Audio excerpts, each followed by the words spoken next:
My boss stole my lunch every day for a month. Day 31 was special. My name is Sarah and I'm 26 years old. I work as a marketing coordinator at a mid-sized tech company, or at least I used to work under the worst boss imaginable. This is the story of how my stolen lunches led to the most spectacular workplace karma I've ever witnessed.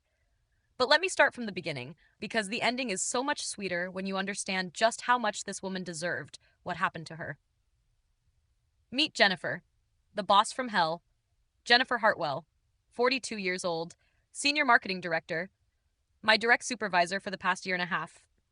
On paper, she was successful. MBA from a decent school, 15 years of experience, well dressed, articulate in meetings. Upper management loved her because she always hit her targets.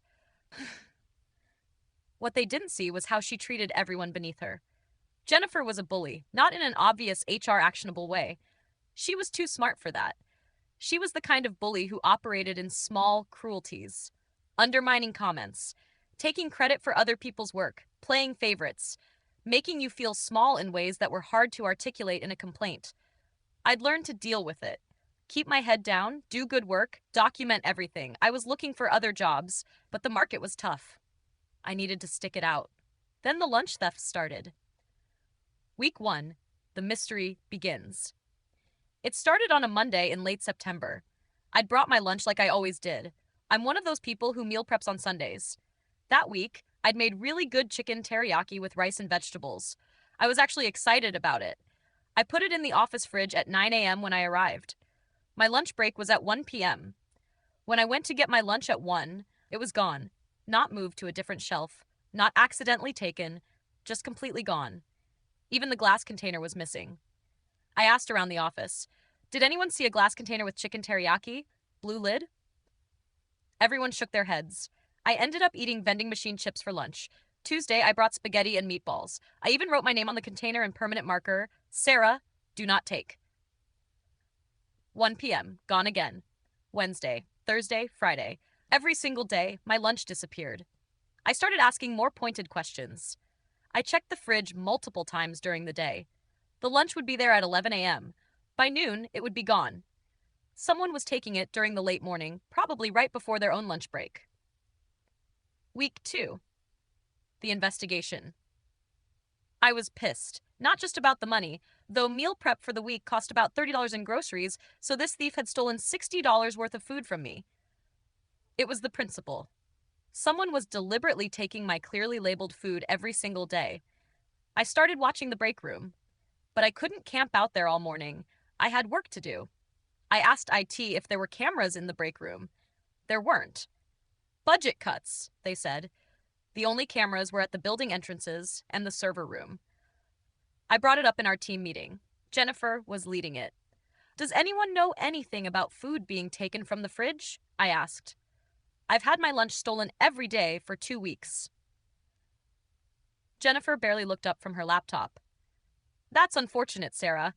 Maybe you should keep your lunch at your desk. It needs to be refrigerated. Then I guess you'll need to figure something else out. We have more important things to discuss. She shut me down in front of everyone. A few coworkers gave me sympathetic looks, but no one said anything. That week, I lost 5 more lunches. I started having to go out to buy food, which I couldn't really afford. I was still paying off student loans. An extra $10, $15 a day for lunch was actually hurting my budget. Week 3. The setup. By week 3, I was done being passive. If the company wouldn't help me, I'd help myself. I ordered a small camera online, one of those tiny ones that looks like a phone charger. It had a motion sensor and recorded to a memory card. $45, which hurt to spend, but I was already out over $100 in stolen lunches. On Monday of week 3, I came in early, like 6:30 a.m. early. The break room was empty. I set up the camera on top of the fridge, angled down at the door. It was partially hidden behind a dusty fake plant that had been there forever. Unless you were specifically looking for it, you'd never notice it. Then I put my lunch in the fridge. Leftover lasagna, with my name written on it in 3 places. I went back to my desk and waited. At 11:47 a.m., I checked the camera's app on my phone. It had recorded motion. I watched the footage, and there she was. Jennifer fucking Hartwell. My boss. opening the fridge, looking directly at my labeled container, and taking it. She walked out of frame with my lunch in her hands. I sat there staring at my phone, hands shaking. My boss. My own boss had been stealing my lunch every single day for 3 weeks. The documentation phase one didn't confront her. Not yet. I needed more evidence. One video could be dismissed as a one-time thing, a mistake, a misunderstanding. So I kept filming. Every day, like clockwork, Jennifer came into the break room between 11:30 and noon. Every day, she took my lunch. She didn't even try to hide it. She'd open the fridge, take my container, and walk out. Sometimes she'd be on her phone. Once, she was literally humming to herself. The audacity was breathtaking. I documented everything, saved every video file, noted the date, time, and what lunch she'd stolen. I took screenshots showing my name clearly visible on the containers. By the end of week 3, I had 15 videos of her stealing my lunch. Tuesday of that week, she stole my Thai curry.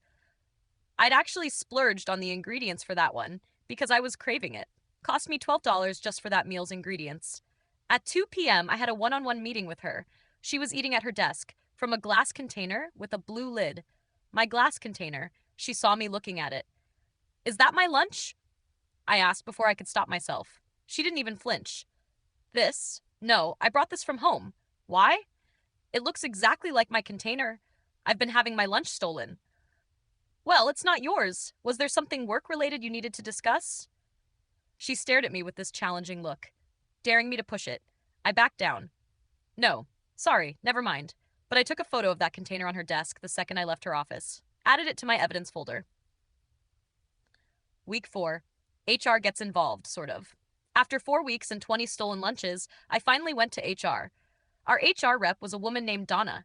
She was nice enough, but she was also overworked and honestly pretty useless at anything that required confronting management. "I need to report a theft," I said, sitting down in her office. "A theft? What was stolen?" "My lunch, every day for the past 4 weeks. I have video evidence of who's taking it." That got her attention. "Video evidence?" I showed her. Pulled out my phone and played a compilation I'd made. Jennifer, clear as day, taking my labeled lunches. 20 different instances. Donna watched, her expression getting more uncomfortable by the second. That's Jennifer Hartwell," she said. "Yes, my boss. And you're sure these lunches are yours? They're clearly labeled?" "Every single one, with my name in permanent marker." Donna sighed. It was the sigh of someone who knew they were about to have to do something they didn't want to do. "Okay, I'll talk to her." "When?" "I'll send her an email today. We'll set up a meeting." "What about reimbursement? She's stolen probably $200 worth of food from me, plus I've had to buy lunch out." "Let's handle this one step at a time, Sarah." I left feeling frustrated but hopeful. HR knew. There was video evidence. This would get resolved, right? The retaliation. The next day, Jennifer called me into her office. "Close the door," she said. Her voice was ice cold. I closed the door.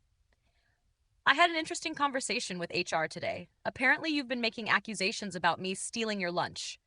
"They're not accusations. I have video." "I don't appreciate being accused of theft, Sarah. I don't know what kind of game you're playing, but it needs to stop. I have video of you taking my clearly labeled. I took food from the communal fridge that wasn't properly labeled. If you're going to leave food in a shared space, you can't expect it not to be eaten. My name was on every container." I didn't see a name. "And frankly, I find your hostile attitude concerning. I'm going to be watching your performance very carefully going forward. Are we clear?" My stomach dropped. This was retaliation. Clear, obvious retaliation. "Are we clear, Sarah?" "Yes," I managed to say. "Good. You can go." I went back to my desk feeling sick. I emailed Donna in HR immediately.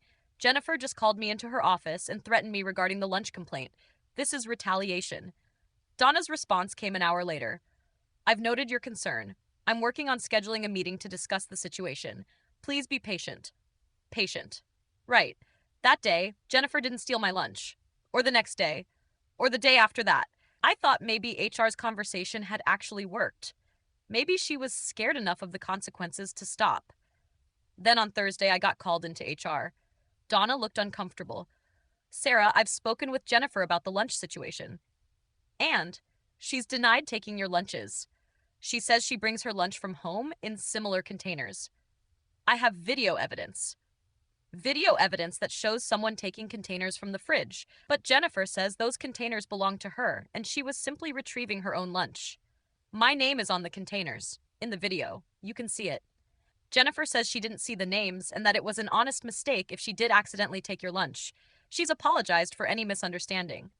I stared at her. You're kidding. I'm not. Without proof that she intentionally took food she knew belonged to you. The video shows my name on the container, in small writing that could be easily missed. Sarah, I understand you're frustrated, but we can't prove intent. What I can suggest is that you keep your lunch in a more visible container, perhaps with larger labels. Or she could stop stealing. And maybe consider keeping your lunch at your desk if you're concerned about theft. It's perishable. Donna gave me that sympathetic but useless look. I'm sorry, Sarah. My hands are tied. If it happens again, document it and come back to me. But for now, Jennifer has been spoken to, and that's all I can do. I left HR wanting to scream. That afternoon, my lunch was gone again. Week 5. The plan. I was done playing by the rules. The rules didn't work. HR was useless. Jennifer was protected because she was management, and I was just a coordinator. If the system wouldn't help me, I'd help myself. I want to be very clear about what I did next, because it's going to sound extreme. But I was careful. I was methodical.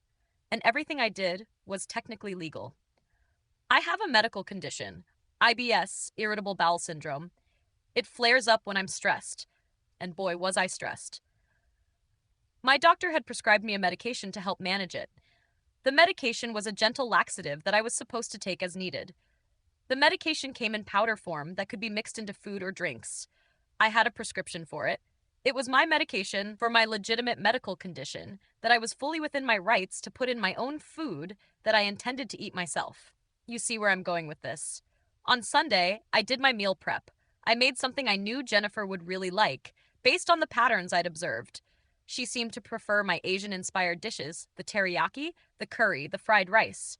So I made Korean beef bowls, really good ones, with gochujang sauce, sesame oil, perfectly cooked rice, pickled vegetables. They looked and smelled amazing.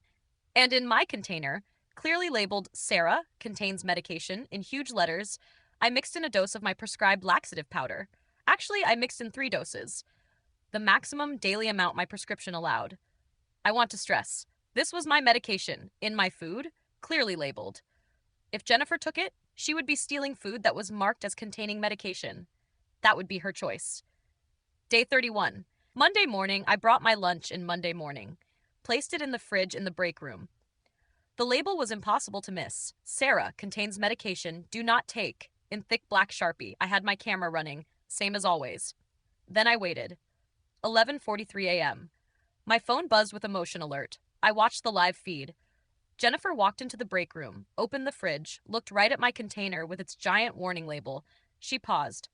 For a second, I thought she might actually not take it. Then she grabbed it and walked out. I saved the video immediately, backed it up to 3 different places. This one was special. The client meeting. Here's what I didn't know that Monday. Jennifer had her biggest meeting of the quarter at 2 p.m.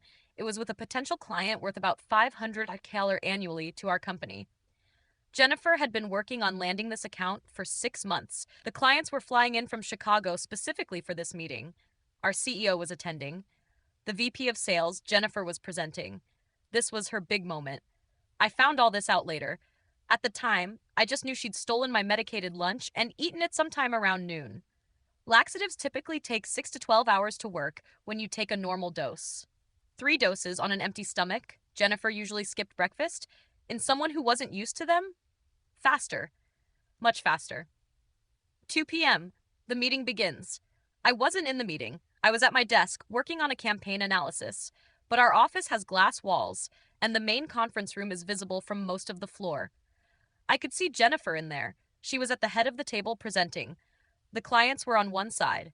Our CEO, Mark, and the VP of Sales, Patricia, were on the other. Everything looked normal, professional. Jennifer was in her element. 2:17 p.m. I noticed Jennifer shift in her seat.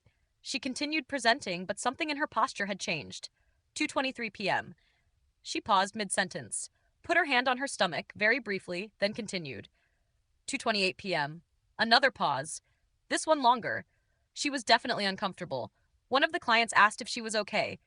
She smiled, nodded, said something I couldn't hear, and continued. 2:31 p.m. Jennifer's face went pale. Like actually pale. She stopped talking mid-word. 2:32 p.m. She excused herself.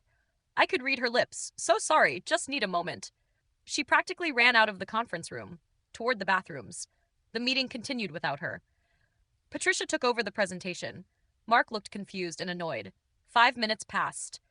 Jennifer didn't come back. 10 minutes. One of the clients was checking their watch. 15 minutes. Patricia was wrapping up the presentation, clearly improvising. At the 20-minute mark, Jennifer came back. She looked terrible. Pale, sweating, shaky. She tried to smile and apologize, but you could tell something was very wrong.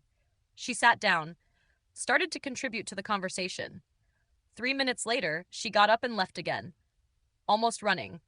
She came back 5 minutes later, left again after 2 minutes. This pattern continued for the next 45 minutes. Jennifer, in and out of the bathroom, clearly in distress, left trying to maintain professionalism while obviously experiencing a medical emergency. The clients looked concerned, then uncomfortable, then annoyed. The meeting ended early. I watched through the glass as the clients packed up. They didn't look happy. Mark and Patricia walked them out, Jennifer nowhere to be seen. She was still in the bathroom. The aftermath. That afternoon. Jennifer finally emerged from the bathroom around 3:45 p.m. She looked like she'd been through a war. Her hair was messed up, her makeup was gone, her blouse was wrinkled. She went straight to her office and closed the door. 10 minutes later, she left. Completely left the building. Didn't say goodbye to anyone. The office was buzzing. Everyone had seen at least parts of what happened. The story was spreading. Jennifer had gotten violently ill in the middle of the biggest meeting of the quarter. She'd basically ruined the presentation. The clients looked annoyed when they left. My desk phone rang. It was Patricia, the VP of Sales. Sarah, can you come to my office, please? Oh, shit. I went to Patricia's office. She looked frustrated and tired. I need you to catch me up on the Peterson account, she said. Jennifer apparently is too ill to work, and I need someone who knows the details. Of course, I said. I can pull together everything we have. Do that. And Sarah, between you and me, I don't know what's going on with Jennifer lately. She's been off. Today was completely unacceptable. If you notice anything concerning, let me know. I nodded, trying to keep my face neutral. I spent the rest of the afternoon compiling the Peterson account information. As I worked, I couldn't help but smile. Was it wrong to feel satisfied? Probably. Did I feel satisfied anyway? Absolutely. Day 32, Tuesday, the video. Jennifer didn't come in Tuesday. She sent an email at 7 a.m. saying she had food poisoning and would be working from home. Food poisoning, right? I came in with my lunch like normal. This time it was actually just regular food. Leftover pizza. No medication needed today. I was at my desk when I got an email from Donna in HR. Please come to my office at 10 a.m. This was it. Jennifer must have figured it out. Must have complained. I was about to be fired for what? Putting my prescribed medication in my own clearly labeled food. I brought my laptop, my phone with all the video evidence, and a printed timeline of every lunch theft. I walked into Donna's office at 10 a.m. She wasn't alone. Mark, our CEO, was there. So was Patricia, and someone I didn't recognize, a man in a suit with a briefcase. Sarah, please sit down, Mark said. This is Richard Chen, our company's attorney. Oh, this was way bigger than I thought. Am I being fired? I asked, sitting down. No, Mark said. But we need to talk about what happened yesterday. With Jennifer's illness? I asked carefully. Among other things, Donna tells me you've been reporting lunch thefts for over a month? Yes. My lunch has been stolen almost every day for 5 weeks. And you have video evidence? Yes. Can we see it? I pulled out my phone. I showed them everything. The compilation of every theft. The clear labels on my containers. Jennifer taking them, over and over and over. They watched in silence. This is from yesterday, I said, showing them the final video. The lunch labeled contains medication do not take. Jennifer took it anyway. The lawyer leaned forward. This food contained medication? Yes. My prescribed laxative for my IBS. I'd mixed it into my lunch because I was planning to eat it myself. I have a prescription. I pulled out my prescription bottle. The label clearly stated it contained medication. The lawyer actually smiled, just a little. And she took it anyway. Yes. Mark looked at Patricia. Patricia looked at the lawyer. Some kind of silent communication happened. Sarah, Mark said slowly, we need to be very clear about something. Did you put medication in your food with the intention of Jennifer taking it? I looked him straight in the eye. I put my prescribed medication in my own food that I intended to eat myself, as is my right as a patient managing a medical condition. The food was clearly labeled. If someone chose to steal my clearly labeled medicated food, that was their decision. The lawyer smiled more openly now. Perfect answer. Mark sighed. Donna, why wasn't this addressed when Sarah first reported it? Donna looked uncomfortable. I spoke to Jennifer. She denied it. I didn't have enough to. You had video evidence. Jennifer is a director. I didn't want to accuse her without. So you did nothing. Patricia's voice was cold, and it escalated to this. Yesterday's meeting was a disaster, Mark said. Jennifer was completely unprofessional. The clients were put off. They're reconsidering the contract. We're looking at losing a $500 account because Jennifer couldn't hold herself together. She was ill, Donna started. Because she stole medicated food that was clearly labeled as containing medication, the lawyer interrupted.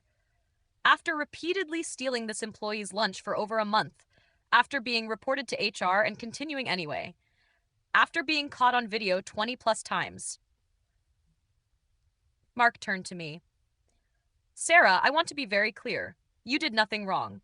You have every right to put your own medication in your own food. You labeled it appropriately. What happened to Jennifer was a direct consequence of her own actions. I nodded, not quite believing what I was hearing.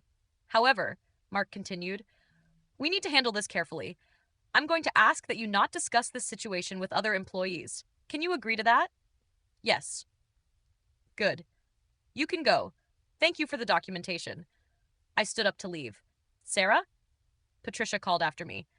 The Peterson account information you pulled together yesterday was excellent. Really thorough. I'm going to have you point on that account going forward. I blinked. Really? Really. We need someone detail-oriented and reliable. You've proven you're both. I walked out of that office feeling like I was floating. The rest of the week. Jennifer came back Wednesday. She looked tired and embarrassed. She went straight to her office and didn't come out much. Thursday morning, there was a department meeting. Jennifer wasn't there. Patricia led the meeting instead. I want to announce some organizational changes, Patricia said. Effective immediately, Jennifer Hartwell is no longer with the company. I'll be taking over the marketing department temporarily while we search for a new director. A few gasps around the room. I kept my face neutral. Sarah will be acting as interim senior coordinator and will be point on the Peterson account. Please direct any questions you have to either her or me. After the meeting, my coworkers swarmed me. Do you know what happened? Why did Jennifer leave? Did it have something to do with Monday's meeting? I stuck to the script. I don't know the details. I'm just focused on making sure our projects stay on track. But rumors spread anyway. They always do in offices. Some people said Jennifer got caught stealing. Others said she had a breakdown. A few people, the ones who'd seen the bathroom situation on Monday, put together that something she ate had made her violently ill. One of my coworkers, James, came to my desk that afternoon. Hey, so, I've also had my lunch stolen a bunch of times, he said quietly. I always suspected it was Jennifer, but could never prove it. Was it her? I can't really talk about it, I said. He nodded knowingly. Right. Well, whoever solved that problem, they're a legend in my book. 2 weeks later, the full story. The office rumor mill eventually got most of the story. Not from me, I kept my mouth shut. But Jennifer must have talked to someone, or maybe Donna let something slip. People found out Jennifer had been fired for theft, for repeatedly stealing employees' lunches even after being reported to HR. What they didn't know, what I never told anyone at work, was the medication part. That stayed between me, HR, Mark, Patricia, and the lawyer. But I did tell my friends outside of work, and my sister, and my roommate. The story became legendary in my social circle. You poisoned your boss? My roommate gasped. I didn't poison anyone, I corrected. I put my prescribed medication in my own food. She stole food she knew wasn't hers, that was clearly labeled as containing medication. That's the most epic revenge I've ever heard. Maybe it was. I don't know. I just know I was tired of being stolen from and getting no help from the systems that were supposed to protect me.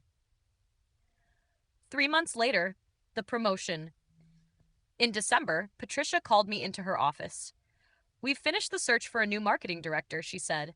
"I want to talk to you about the senior coordinator position." "Okay, the position is yours if you want it. 20% raise, better benefits, and you'd be second in command under the new director." I accepted immediately. The new director started in January. His name is Marcus, and he's actually great. Respectful, professional, gives credit where it's due. On his first day, we did the standard office tour. When we got to the break room, he asked, "Any office politics I should know about?"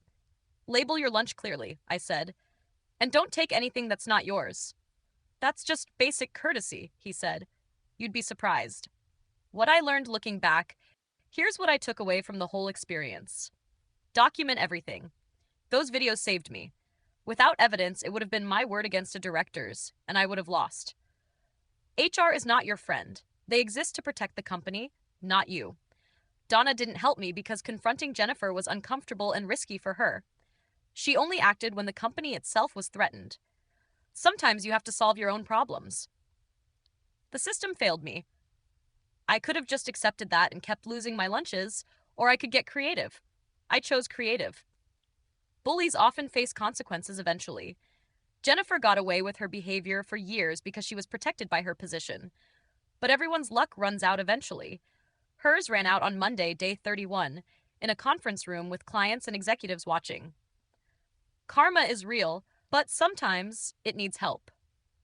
I don't believe Jennifer would have faced consequences if I hadn't documented everything and if she hadn't stolen that specific lunch. Sometimes karma needs a little nudge. The ethical question people always ask, was it wrong? What you did. Here's how I see it. I put my own prescribed medication in my own food, clearly labeled that I intended to eat. I had every right to do that. Jennifer chose to steal food that didn't belong to her, despite knowing it was theft, despite being reported to HR, despite clear warning labels. She made a choice. She faced consequences. Could I have handled it differently? Sure. I could have just kept buying lunch out. Could have let her keep stealing. Could have kept reporting to useless HR until I gave up. But why should I? Why should I have been the one to suffer because someone else couldn't follow basic social rules? I don't feel guilty. I don't regret it. Jennifer stole from me over 30 times. She was warned. She was labeled. She was reported. She kept doing it anyway. What happened to her was entirely her own fault. Where I am now. It's been 8 months since the incident, as it's known in office lore, even though most people don't know the full story. I'm thriving in my new role. I got Employee of the Quarter last month. I'm working on a major campaign that could be a big win for the company. My lunch has never been stolen again. Funny how that works. I heard through the grapevine that Jennifer is working at a different company now. Smaller, less prestigious. I don't wish her ill, but I don't feel bad either. She got exactly what she earned. As for me, I still meal prep every Sunday. I still bring my lunch in the same glass containers. I still label them with my name. But I don't need to label them as containing medication anymore. Nobody steals my lunch. Not anymore. Update. Edit. A lot of people are asking about the legality of what I did. I consulted with a lawyer friend afterward. Here's the deal.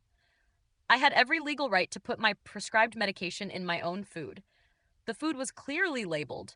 Anyone taking it would be committing theft and knowingly consuming someone else's medication. I was legally in the clear. Update 2. Edit. For those concerned about the 3 doses, the maximum daily dose of my medication was perfectly safe. It just has strong effects if you're not used to it. I wasn't trying to hospitalize anyone, just make a point. A very effective point. Update 3. Yes, I still have all the videos. No, I won't be posting them online. That would violate privacy laws and my confidentiality agreement with the company. But they exist, and they're backed up in 3 places. Just in case.